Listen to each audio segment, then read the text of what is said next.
Good morning Telangana. Welcome to T news. నేను మమత. ముందుగా బులెటిన్లో హెడ్లైన్స్. ఆర్థిక అభివృద్ధిలో ఇన్నోవేషన్, ఇన్ఫ్రాస్ట్రక్చర్, ఇంక్లూజివ్ గ్రోత్ ముఖ్యం. ఈ మూడే భారత్ను శక్తివంతమైన దేశంగా నిలుపుతాయన్న మంత్రి కేటీఆర్. మేక్ ఇన్ ఇండియా అంటూనే విదేశాల నుంచి దిగుమతుల మోదీ సర్కార్ తీరుపై లైఫ్ సైన్సెస్ నిపుణుల ఆందోళన. దేవుడి పేరుతో బీజేపీ దేశాన్ని దోచుకుంటున్నది, ప్రశ్నించే వారిని వేధిస్తున్నారన్న మంత్రి ప్రశాంత్ రెడ్డి. రాజ్కోట్ ఎయిమ్స్ కు నిధుల వెల్లువ, బీబీనగర్ పై వివక్ష, తెలంగాణ వైద్యశాలపై కేంద్రం తీవ్ర అలసత్వం. హైదరాబాద్ లో మాల్స్ కు భారీ గిరాకీ, స్థలం కోసం బడా కంపెనీలు పోటీ.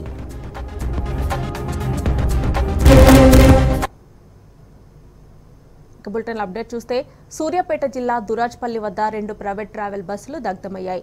సాంకేతిక కారణాలతో రిపేర్ పూర్తి చేసుకున్న ఈ 2 బస్సులు హైవేపై నిలిచిపోయాయి. అయితే ఒక బస్సులో ప్రమాదవశాత్తు మంటలు చెలరేగాయి. మంటలు క్రమంగా వ్యాపించి 2వ బస్సుకు అంటుకున్నాయి. ఈ అగ్ని ప్రమాదంలో 2 బస్సులు దగ్ధమయ్యాయి.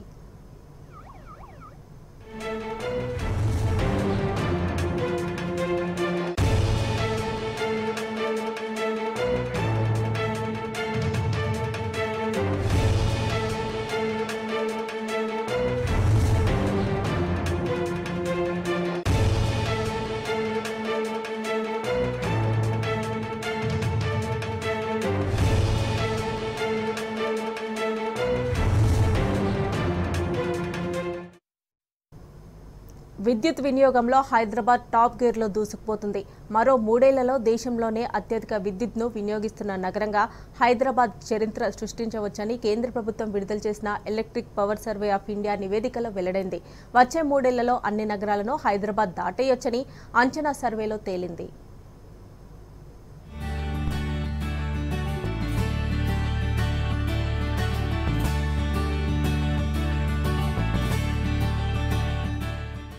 విశ్వనగరంగా రూపాంతరం చెందుతున్న హైదరాబాద్లో మౌలిక సదుపాయాల అవసరాలు భారీ స్థాయిలో పెరుగుతున్నాయి.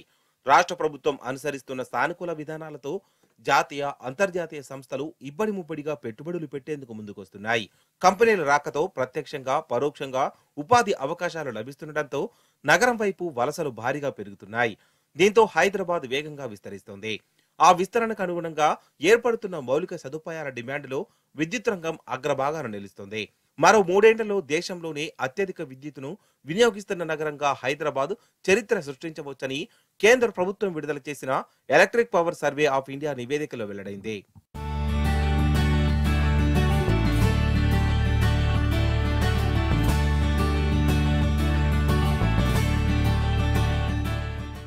దేశంలోని 45 నగరాల్లో ప్రస్తుతం నమోదవుతున్న గరిష్ట డిమాండ్, భవిష్యత్తులో వచ్చే గరిష్ట డిమాండ్, వినియోగం ఆధారంగా ఈ నివేదికను రూపొందించింది. సర్వే ఇచ్చిన 19వ నివేదికలో టాప్ లో ఉన్న 20 నగరాలలో ఆగ్రా, ఔరంగాబాద్, బెంగళూరు, హైదరాబాద్, కోల్కతా, లక్నో, ముంబై, నాగపూర్, పూణే, రాంచీ, సూరత్, వారణాసి, విశాఖపట్నం లాంటివి ఉన్నాయి. ఒక్క ఢిల్లీ తప్ప దేశంలోని ముఖ్యమైన నగరాలన్నీ ఈ జాబితాలో ఉన్నాయి. ఈ నగరాలన్నింటిలో భవిష్యత్తులో ఏర్పడనున్న గరిష్ట విద్యుత్ డిమాండ్ మెగావాట్లలో, వినియోగం మిలియన్ యూనిట్లలో అంచనాలను పరిశీలిస్తే హైదరాబాద్ టాప్ గేర్ లో దూసుకుపోతున్నట్టు తెలుస్తోంది. విద్యుత్ వినియోగంలో కూడా హైదరాబాద్ వేగంగా దూసుకుపోతుందని సర్వే నివేదిక పేర్కొంది. విద్యుత్ వినియోగంలో 2019-20లో ముంబై కన్నా స్వల్పంగా వెనుకబడిన హైదరాబాద్, బెంగళూరు, కోల్కతాల కంటే ముందంజలో ఉంది. 2020-21లో ముంబైని కూడా దాటేసింది. 2029-30 నాటికి హైదరాబాద్లో సగటున 39,267 మిలియన్ యూనిట్ల వినియోగం ఉంటుందని, ముంబై, కోల్కతా వంటి మహానగరాలు దీని దరిదాపులో కూడా వచ్చే అవకాశం లేదని ఆ నివేదిక అంచనా వేసింది. హైదరాబాద్తో పోటీ పడుతున్న బెంగళూరులో 20,000 మిలియన్ యూనిట్లు కూడా దాటకపోవచ్చని పేర్కొంది. దశాబ్ద కాలంలో హైదరాబాద్లో దాదాపు 80.1% మేర విద్యుత్ వినియోగం పెరిగే అవకాశాలున్నట్లు ఈ సర్వే తేల్చి చెప్పింది. ముంబైలో 25.84%, బెంగళూరులో 31.33%, కోల్కతాలో 40.55% మేర వినియోగం పెరిగే అవకాశం ఉన్నట్లుగా సర్వేలోని గణాంకాలు అంచనా వేశాయి.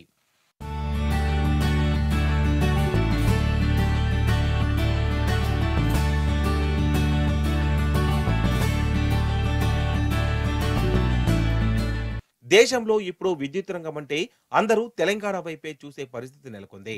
ఏ రాష్ట్రంలోనూ వ్యవసాయానికి 24 గంటల నిరంతరాయ పూర్తి ఉచిత విద్యుత్ ఇవ్వడం లేదు, ఒక్క తెలంగాణలో తప్ప.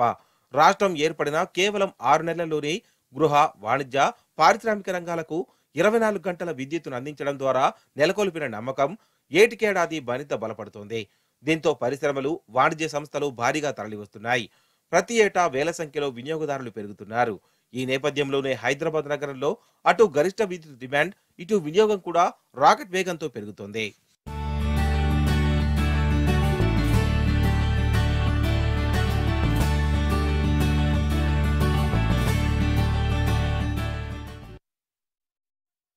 బయో ఏషియా సదస్సు వేదికగా తెలంగాణ ప్రాముఖ్యతలను అందరికీ వివరించారు మంత్రి కేటీఆర్. లైఫ్ సైన్సెస్ రంగంలో తెలంగాణ జోరు కొనసాగుతుందన్నారు. ఇప్పటికే $80 బిలియన్ వృద్ధిని సాధించామన్నారు. 2030 నాటికి $250 బిలియన్ వృద్ధిని సాధిస్తామని ధీమా వ్యక్తం చేశారు. బయో, ఫార్మా రంగాల్లో తెలంగాణకు అద్భుతమైన భవిష్యత్తు ఉందని కేటీఆర్ స్పష్టం చేశారు. ఈ మేరకు రెండో రోజు బయో ఏషియా సదస్సులో మంత్రి కేటీఆర్ పాల్గొన్నారు. In Asia and in India for sure. This year in fact has been the biggest attendance in terms of the impact it has created. More than 2015 delegates have attended. More than 175 plus exhibitors and startups have participated in the trade show. More than 50 countries represented over the last 2 days. More than 2,000 plus B2B meetings. And like I said, this is the biggest BioAsia in terms of numbers in the history of this event. My compliments to the entire team who has done really well. But what I'm excited about is the road ahead. Because if you think about all the deliberations, if you reflect on all the conversations that have happened, I'm truly excited about the possibilities on how technology can act as a force multiplier to help the life sciences industry innovate and help the life sciences industry scale in terms of its ambition. And how the resources that we have, the most precious resource that we have at our disposal, the human capital, the young India, can truly come, to the party and start working on world-class products and start working on world-class innovations. And thirdly, and most importantly, I'm also excited about the opportunity that India presents for the rest of the world. In terms of scale, I think in terms of manufacturing medical devices, in terms of manufacturing pharmaceuticals, in terms of manufacturing all kinds of life sciences products, there is no better location than in India. And among Indian states, I think there is anybody who can truly match up to the kind of abilities that Telangana, in fact, possesses. The ecosystem currently in Telangana is at about $80 billion. But we are hopeful and we are very ambitious. We have set a very ambitious and an audacious agenda for ourselves. And we have received great response. We would love to see this triple in size, from $80 billion today to $250 billion by 2030. Now that is an ambitious agenda that will help not only the state of Telangana, but the entire life sciences industry in India. So I look forward to having more meaningful conversations. I look forward to having more meaningful collaborations, most importantly, because the theme of BioAsia this year was advancing for one humanity. That can only happen by a multilateral collaborative approach, engaging all forms of stakeholders, cutting across geographical boundaries, cutting across regional, religious, social boundaries, reaching and including everybody. I'm a firm believer in the 3I mantra: innovation, infrastructure, and inclusive growth. These three I's together can make the fourth I, India, a truly powerhouse of a talent and first world country in times to come. Bio Asia సదస్సు వేదికగా మంత్రి కేటీఆర్ సమక్షంలో Jubilant group Telangana ప్రభుత్వంతో ఒప్పందం కుదుర్చుకుంది. Hyderabad Genome వ్యాలీలో state of the art facility ఏర్పాటు చేసేందుకు అగ్రిమెంట్ చేసుకుంది. ఈ మేరకు జూబిలెంట్ భారతీయ గ్రూప్ వ్యవస్థాపకుడు హరియస్ భారతీయ మంత్రి కేటీఆర్తో సమావేశమయ్యారు. Welcome back. ఒకప్పటి బ్రిటిష్ ప్రభుత్వం డివైడ్ అండ్ రూల్ పద్ధతిని పాటిస్తే నేటి బీజేపీ ప్రభుత్వం రైడ్ అండ్ రూల్ పద్ధతిలో వెళ్తుందన్నారు ఎమ్మెల్సీ కవిత. ప్రత్యర్థి పార్టీ మీద దాడులు చేయడం, ఆ పార్టీని విడగొట్టి పరిపాలించడమే బీజేపీ విధానమన్నారు. బీజేపీ ఎలాంటి అక్రమాలకు పాల్పడకపోతే అదానీ వ్యవహారంపై జేపీసీ ఎందుకు వేయడం లేదని సూటిగా ప్రశ్నించారు. ప్రముఖ ఛానల్ నిర్వహించిన ఐడియాస్ ఆఫ్ ఇండియా సమ్మిట్ 2023 సదస్సులో 2024 ఎన్నికలు విపక్షాల వ్యూహం అనే అంశంపై ఎమ్మెల్సీ కవిత మాట్లాడారు. British government's policy was divide and rule. Today BJP and Modi government's rule is raid and rule. So wherever you have to go, rule from the back doors, you raid, you divide that party and you rule. That is the policy right now of the BJP government. Second, when Mr. Modi very clearly said, na khaunga, na kane dunga, parivarvad, nepotism, corruption, what is he doing in the case of Mr. Adani? Adani जी आपके extended परिवार से है, आपके दोस्त है, क्या problem है? एक महीने के पीछे, just in January 25th to today February 25th, a company, Indian listed company, loses 12 lakh crores. LIC loses 80,000 crores. And Honorable Prime Minister is saying nothing. We ask for a joint parliamentary committee, we fight in the parliament, he says nothing. And if Mr. Modi is clean, he should at least now come out and say, put up a parliamentary committee. If you yourself are not clean, Mr. Modi, how are you even accusing the rest of the parties for being corrupt? That's a simple question. If you're not shielding Mr. Adani, why don't you just do the probe? They're doing a probe on me, they're doing a probe on 100 other people from the opposition parties. Why is Mr. Adani not being probed? Why is ED, SEBI, etc. not proactive in probing Mr. Adani? That is a simple question today. That in turn proves that Mr. Modi and BJP is not as clean as they say they are. That is precisely why we believe they will be voted out for this time. Two, and since this is a majorly women-dominated panel, I would like to request my dear friend Poonam, that Poonam, it's been 10 years, women reservation bill is pending. That was one of the poll promises in 2014 and also 2019 of Bharatiya Janata Party. Narendra Modi ji has said, we will pass the women reservation bill, जो अभी तक नहीं आया है. We have one more session to go. I earnestly request Honorable Prime Minister and my very dear friend Poonam ji to get it passed, so women political representation in all the houses will be more. Two, from the time in 1830s, when Indian census has started, not even during the world wars, World War I, World War II, census never stopped. But in Modi regime, from 2014 to 2022, no census of India. We don't know how many people are there in India now. My demand today is census should happen immediately and OBC census should definitely happen immediately. Otherwise, we cannot rule this country, we cannot allocate funds in a proper manner. This is our second demand. So we can go on and on and on about what Mr. Modi has not done and why he should be doing it, just by blaming the regional parties, saying you are from a parivar. My parivar, my entire parivar was on streets fighting for the state of Telangana. We came into politics, we came into people when we did not even have an idea that a state would be formed and then we will come to power, then you become MLA, MP. No, nothing. We were just fighting on the streets, rubbing shoulder to shoulder with any common man in Telangana today, and we automatically translated into a political party and came into power. So all parivars are not same. All parivars, if Modi ji wants to say parivarvad, no. We are in a parivar where we are facing very clearly and very boldly the agencies. Why isn't your parivar member, Mr. Adani, facing the agencies? That is a simple question. ఈ యాసంగి సీజన్లో అన్నదాతలు record స్థాయిలో వరి సాగు చేస్తున్నారు. ఇప్పుడిప్పుడే సాగు మొదలైనప్పటికీ గత ఏడాదితో పోల్చితే వరిదే జోరు కనిపిస్తోంది. వడ్ల విషయంలో కేంద్రం కొర్రీలతో వెనుకంజ వేసిన అన్నదాతలు తెలంగాణ రాష్ట్ర సర్కార్ ఇచ్చిన భరోసాతో ఈ ఏడాది వరి సాగు వైపు ఎక్కువగా మొగ్గు చూపారు. ఈసారి యాసంగి వడ్లు 1.5 టన్నులు ఉండొచ్చని వ్యవసాయ శాఖ అంచనా వేసింది.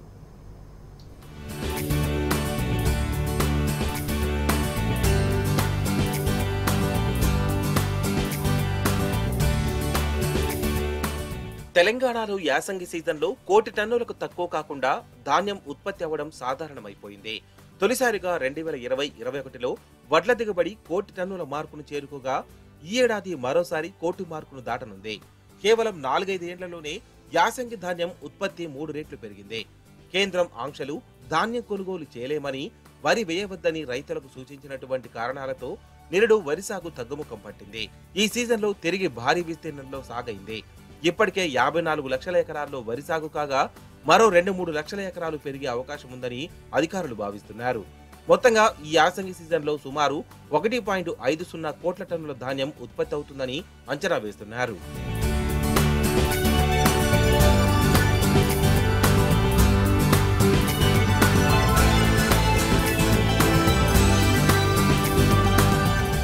లక్షల కొద్ది వడ్లతో తెలంగాణ ధాన్య రాశిని తలపిస్తుంది. ఈ సీజన్లో సుమారు 1.5 టన్నుల ధాన్యం ఉత్పత్తి అవుతుందని వ్యవసాయ శాఖ అంచనా వేస్తోంది. దీంతో ఉమ్మడి ఏపీ, తెలంగాణ రాష్ట్రంలో యాసంగి సీజన్లో ధాన్యం ఉత్పత్తి ఆల్ టైమ్ రికార్డును సృష్టించనుంది. 2020-21 సంవత్సరం యాసంగి సీజన్లో అత్యధికంగా 1.32 కోట్ల టన్నుల ధాన్యం ఉత్పత్తి అయింది. ఈ సీజన్లో ఆ రికార్డు బద్దలు కానుంది. 2015-16 యాసంగిలో రాష్ట్రంలో 7.35 లక్షల ఎకరాల్లో వరి సాగు కాగా 12.75 లక్షల టన్నుల ధాన్యం మాత్రమే ఉత్పత్తి అయింది. కానీ 2019-20 ఏడాది నుంచి రాష్ట్రంలో యాసంగి వ్యవసాయ స్వరూపమే మారిపోయింది. మొత్తం 39.31 లక్షల ఎకరాల్లో వరి సాగు కాగా సుమారు 89 లక్షల టన్నుల ధాన్యం ఉత్పత్తి అయింది.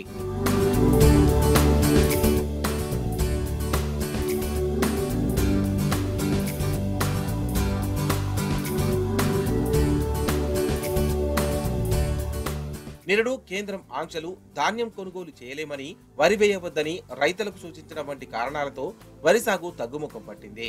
ఈ సీజన్లో గతంలో మాదిరిగా భారీ విస్తీర్ణంలో వరి సాగైంది. ఇప్పటికే 54 లక్షల ఎకరాల్లో సాగు కాగా ఇది మరో 2-3 లక్షల ఎకరాలు పెరిగే అవకాశం ఉంది. తద్వారా ఈ యాసంగి సీజన్లో సుమారు 1.50 కోట్ల టన్నుల ధాన్యం ఉత్పత్తి అవుతుందనే అంచనాలున్నాయి.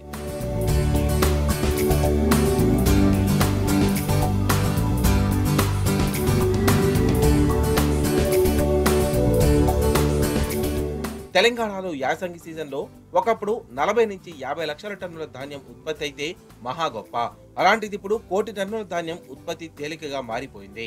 తొలిసారిగా 2020-21లో 1 కోటి టన్నుల మార్కును చేరుకోగా ఇప్పుడు రెండోసారి 1 కోటి మార్కును దాటనుంది. కేవలం 4-5 ఏళ్లలోనే యాసంగిలో ధాన్యం ఉత్పత్తి 3 రెట్లు పెరిగింది. మరోవైపు ఉత్పత్తి పెరుగుతుండటంతో ప్రభుత్వ కొనుగోలు కూడా పెరుగుతోంది. 2014-15లో కేవలం 14 లక్షల టన్నుల ధాన్యం కొనుగోలు చేసిన ప్రభుత్వం 2020-21లో రికార్డు స్థాయిలో 83 లక్షల టన్నుల ధాన్యం కొనుగోలు చేసింది. అంటే కేవలం 7 ఏళ్ల వ్యవధిలో యాసంగిలో ధాన్యం కొనుగోలు సుమారు 7 రెట్లు పెరిగింది.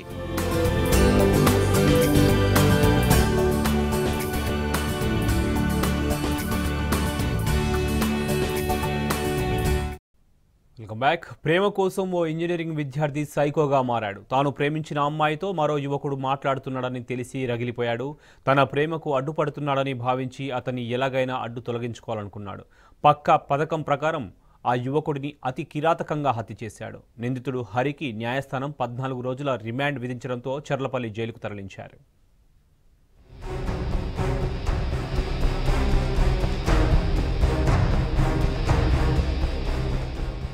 ప్రేమిస్తే ప్రాణమిస్తా అనే రోజుల నుంచి ప్రేమ కోసం ఇతరుల ప్రాణం తీస్తామనే రోజులొచ్చేశాయి. నిండా 20 ఏళ్లు లేని ఓ యువకుడు తాను ప్రేమించిన అమ్మాయి కోసం ఉన్మాదిగా మారిపోయాడు. మరో యువకుడిని అతి దారుణంగా హత్య చేశాడు. మృతుడి తల్లిదండ్రులకు తీరని కడుపుకోతను మిగిల్చాడు.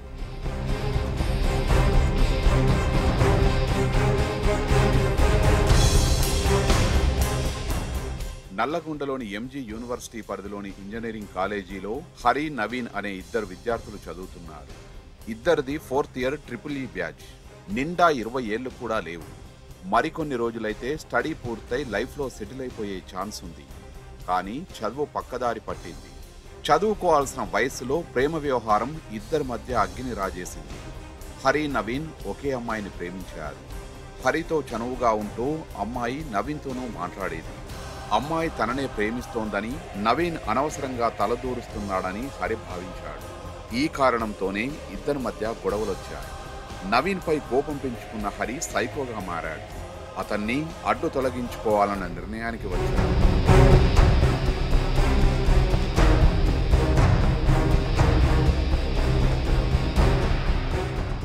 నవీన్ హత్య కోసం ముందుగానే పక్కా స్కెచ్ చేసుకున్నాడు హరి. 2 నెలల ముందే కత్తిని కొనుగోలు చేసినట్లు సమాచారం. రెక్కీ కూడా చేసినట్లు తెలుస్తోంది. ప్లాన్ ప్రకారమే ఈ నెల 17న నవీన్ను హరి అబ్దుల్లాపూర్ మెట్కు రప్పించాడు. అనంతరం అమ్మాయి విషయంలో ఇద్దరికీ గొడవ జరిగింది. ఇదే అదనుగా నవీన్ను హత్య చేసి పరారయ్యాడు. ఈ దారుణం జరిగి 4 రోజులైనా ఘటన వెలుగులోకి రాలేదు. మరోవైపు కొడుకు జాడ లేకపోవడంతో నవీన్ తల్లిదండ్రులు 22న పోలీసులకు ఫిర్యాదు చేశారు. రంగంలోకి దిగిన పోలీసులు విచారణను మొదలుపెట్టారు. కానీ ఈలోపే హరి అబ్దుల్లాపూర్ మెట్ పోలీసుల ముందు లొంగిపోయాడు. తానే నవీన్ను హత్య చేశానని అంగీకరించాడు. సో అది ఇతను చంపిన వ్యక్తి హరిహర కృష్ణ, పీరాల హరిహర కృష్ణ, సన్నా ప్రభాకర్. ఐడియల్ కాలేజ్లో ఇద్దరు క్లాస్మేట్స్, వాళ్ళు ఇంటర్లో క్లాస్మేట్స్. ఆ తర్వాత ఈ హరిహర కృష్ణ అనే అబ్బాయి అరోరా కాలేజ్లో జాయిన్ అయ్యిండు. మా అబ్బాయి ఏమో నల్గొండ యూనివర్సిటీలో జాయిన్ అయ్యిండు. అయితే 17th రోజు, శుక్రవారం రోజు వాళ్ళ ఇంటర్మీడియట్ ఫ్రెండ్స్ మొత్తం గెట్ టుగెదర్ పార్టీ ఉందని చెప్పేసి మా అబ్బాయిని పిలవడం జరిగింది. అదే రోజు 10 గంటల ప్రాంతంలో ఇక్కడికి తీసుకొచ్చి ఆయన అదే రోజు హత్య చేయడం జరిగింది. ఈ హరిహర కృష్ణ అనే అబ్బాయి నెంబరు ఒక అమ్మాయికి, ఈ మొత్తం జరిగింది ఒక అమ్మాయి వల్ల, అంటే ఇద్దరు ఒకే అమ్మాయిని లవ్ చేస్తున్నారనే విషయంతో అతను పగబెట్టుకొని మా అబ్బాయిని చంపేయడం జరిగింది. నవీన్ హత్య కేసులో సంచలన విషయాలు వెలుగులోకి వస్తున్నాయి. ప్రేమ వ్యవహారమే మర్డర్కు కారణమని దర్యాప్తులో తేలింది. హత్య అనంతరం నిందితుడు హరి మృతుడు నవీన్ కు సంబంధించిన ఒక్కో అవయవాన్ని ఫోటో తీసి ఆ యువతికి పంపినట్లు తేలింది. దీంతో ఆ యువతిని కూడా పోలీసులు ఈ కేసులో నిందితురాలుగా చేర్చారు. విక్టిమ్ వచ్చి నిన్నవత్ నవీన్. ఇది అక్యూజ్ హరికృష్ణ ఎవరైతే ఉన్నారో, హరిహర కృష్ణ, అతను ఆ పిల్లోడు బీటెక్ స్టూడెంట్. ఈ చనిపోయిన అబ్బాయి కూడా బీటెక్ స్టూడెంట్. ఇద్దరు కలిసి చిన్నప్పటి నుంచి ఫ్రెండ్స్. అండ్ వాళ్ళకి ఏదో ఒక చిన్న ఇష్యూలో తగాదా అయ్యి అతన్ని చంపడం జరిగింది. ఏం జరిగింది, ఎట్లా జరిగింది, ఎందుకు జరిగింది, ఇవన్నీ కూడా మేము ఇన్వెస్టిగేట్ చేస్తున్నాము. నిందితుడు హరిపై పోలీసులు పలు సెక్షన్ల కింద కేసు నమోదు చేశారు. ఈ హత్య కేసులో హరి కాకుండా ఇంకెవరి ప్రమేయమైనా ఉందా అని ఆరా తీస్తున్నారు.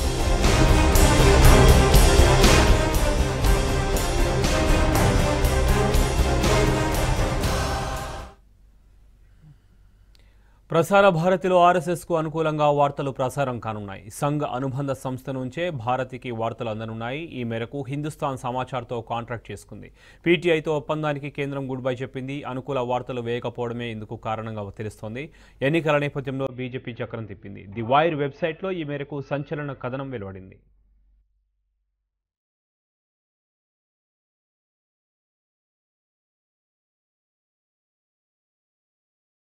ప్రభుత్వ రంగ వార్తా సంస్థ ప్రసార భారతిలో ఇకపై ప్రసారమయ్యే వార్తలన్నింటినీ ఆర్ఎస్ఎస్ అనుబంధ హిందుస్థాన్ సమాచార్ ఇవ్వనుంది. ఈ మేరకు 2 ఏళ్ల కాంట్రాక్టుకు 7.7 కోట్లు చెల్లించి మరీ కేంద్రం ఒప్పందం చేసుకుందని ది వైర్ పేర్కొంది. దీనిలో భాగంగా రోజుకు కనీసం 100 వార్తలను హిందుస్థాన్ సమాచార్ ప్రసార భారత నేతృత్వంలో పనిచేస్తున్న దూరదర్శన్, ఆల్ ఇండియా రేడియోకు ఇవ్వాల్సి ఉంటుంది. ఇందులో 10 వార్తలు జాతీయ సంబంధమైనవి కాగా 40 స్థానిక వార్తలుండాలి. మరో ఏడాదిలో ఎన్నికలు జరగనున్న నేపథ్యంలో తమకు అనుకూల వార్తలను ప్రసారం చేసుకోవడంలో భాగంగానే కేంద్రంలోని బీజేపీ సర్కార్ ఆర్ఎస్ఎస్ అనుబంధ ఏజెన్సీకి ఈ డీల్ కట్టబెట్టినట్లు వాదనలు వినిపిస్తున్నాయి.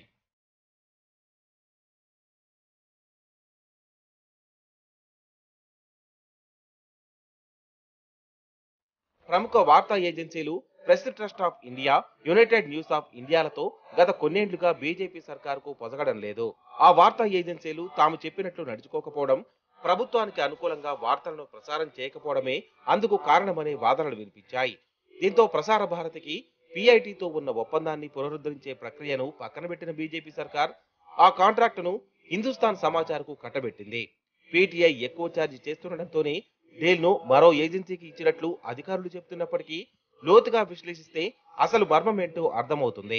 పీటీఐని ప్రభావితం చేసేందుకు 2016లో మోదీ సర్కారు విఫలయత్నం చేసింది. ఎడిటర్ ఇన్ చీఫ్ గా రజ్దాన్ దిగిపోగానే ఆ పదవిలో తమ అనుకూలమైన వ్యక్తిని నామినేట్ చేయాలని పీటీఐ బోర్డుకు సిఫార్సులు పంపింది. పీటీఐ బోర్డు పట్టించుకోలేదు. ఈ నేపథ్యంలోనే నిర్ణయం తీసుకున్నట్టు తెలిసింది.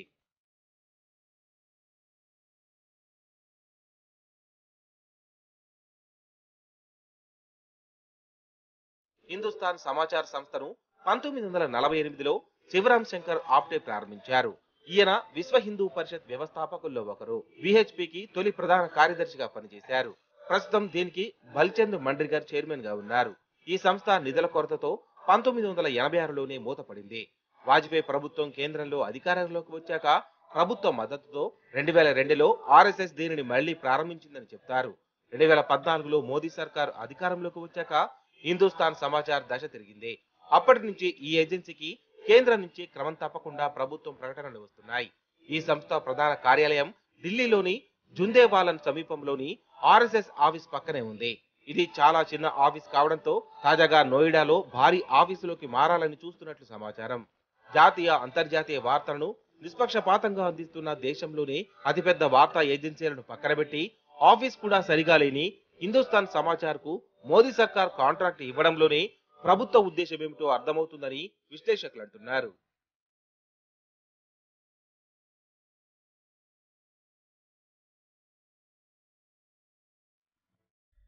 Back to news. దేశ ఆర్థిక వ్యవస్థ ఆపదలో పడింది. ఆదానిపై ఫోకస్తో పలు కీలక అంశాలు తెరమరుగవుతున్నాయి.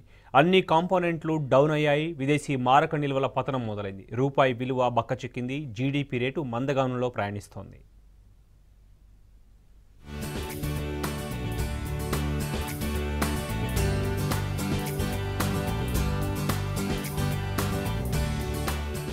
దేశంలో కొన్ని వారాల నుంచి అదానీ గ్రూప్ సంస్థల అక్రమాలు, వాటాపై హిండెన్బర్గ్ నివేదిక వెల్లడించిన చేదు నిజాలు, హంగేరియన్ అమెరికన్ వ్యాపారవేత్త జార్జ్ సోరోస్ చేసిన వ్యాఖ్యలపైనే చర్చ నడిచింది.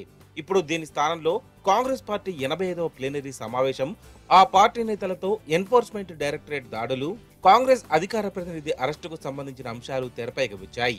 దీంతో దేశ ఆర్థిక వ్యవస్థకు సంబంధించిన పలు కీలక అంశాలు మరుగున పడిపోయాయి. ఇదే సమయంలో మన విదేశీ మారక ద్రవ్య నిల్వలు 11 వారాల కనిష్ట స్థాయికి దిగజారడాన్ని, అమెరికన్ డాలర్తో రూపాయి మారకం విలువ మరింత పతనమవ్వడాన్ని, ఎగుమతులు క్షీణించడాన్ని ఎవరూ పెద్దగా గమనించలేదు.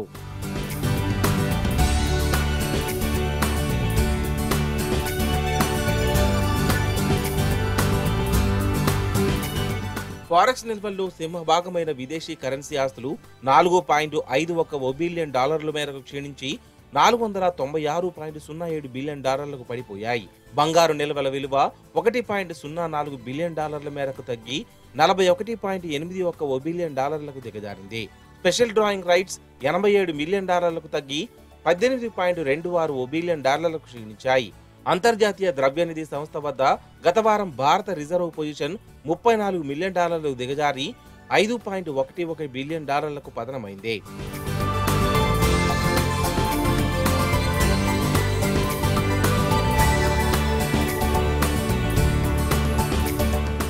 ఫిబ్రవరి 17తో ముగిసిన వారం చివరి నాటికి విదేశీ మారక ద్రవ్య నిల్వలు 5.68 బిలియన్ డాలర్లు తగ్గి 561.267 డాలర్లకు పడిపోయాయి.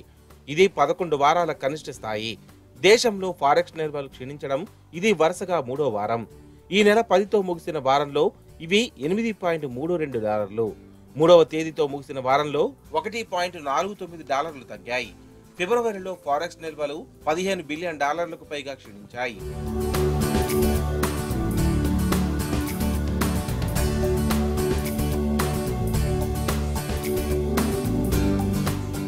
ఈ నెలలో ఇప్పటి వరకు రూపాయి విలువ 81 పైసలు క్షీణించింది. ఈ నెల 1వ తేదీ నాటికి డాలర్తో 81.94గా ఉన్న రూపాయి విలువ 24వ తేదీ నాటికి 82.75కు పతనమైంది. దీంతో విదేశీ రుణాల చెల్లింపులకు మన దేశం అధిక మొత్తాన్ని వెచ్చించాల్సి వస్తుంది. 2022 డిసెంబరుతో ముగిసిన త్రైమాసికంలో స్థూల దేశీయోత్పత్తి వృద్ధి రేటు 4.6% పడిపోయింది. ప్రస్తుత జనవరి, మార్చి త్రైమాసికంలో ఇది 4.4% క్షీణిస్తుందని అంచనా వేస్తున్నారు. నిరుడు సెప్టెంబర్ చివరి నాటికి దేశంపై 621.5 బిలియన్ డాలర్ల విదేశీ రుణ భారం ఉన్నట్లు రిజర్వ్ బ్యాంకు తెలిసింది. ఇది జీడీపీ నిష్పత్తిలో 19.2%కి సమానం. ఇందులో 40% లేదా 267 బిలియన్ డాలర్ల అప్పులను రానున్న 9 నెలలలో తిరిగి చెల్లించాల్సి ఉంటుంది. ఇది ప్రస్తుతం దేశంలో ఉన్న విదేశీ మారక ద్రవ్య నిల్వల్లో 44%కి సమానం.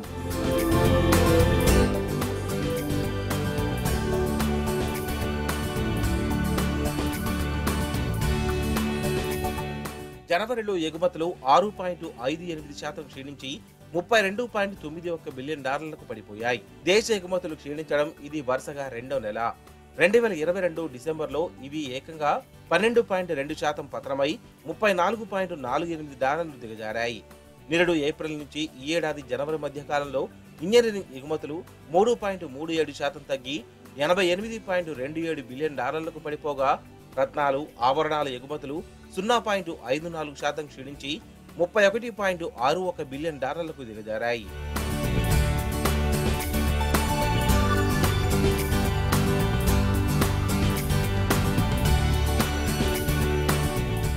ప్రస్తుత ఆర్థిక సంవత్సరంలోని తొలి 10 నెలల్లో ముడి చమురు దిగుమతులు 53.54% పెరిగి $178.45 బిలియన్ ఎగబాకాయి.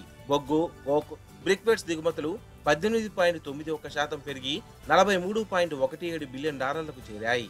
నిరుడు 12% ఉన్న కరెంటు ఖాతా లోటు ఈసారి 3.1% పెరుగుతుందని అంచనా వేస్తున్నారు.